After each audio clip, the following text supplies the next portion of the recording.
Bolivia es un país muy interesante. Por lo menos los lugares por donde yo estuve me llamaron mucho la atención. Su ciudad principal, La Paz, está construida entre montañas, con calles que parecen caer en cascada desde el alto. Es una ciudad densa por sectores, vibrante y con una geografía extrema.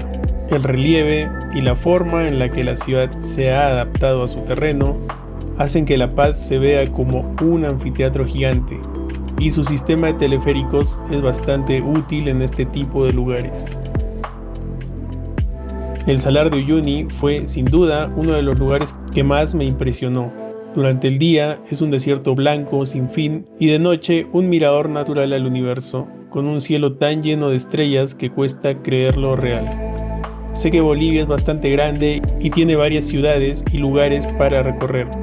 Lamentablemente no tuve el tiempo ni la oportunidad para visitarlos todos. Será motivo para regresar en algún futuro. Sin más, así se ve Bolivia desde un dron al año 2025.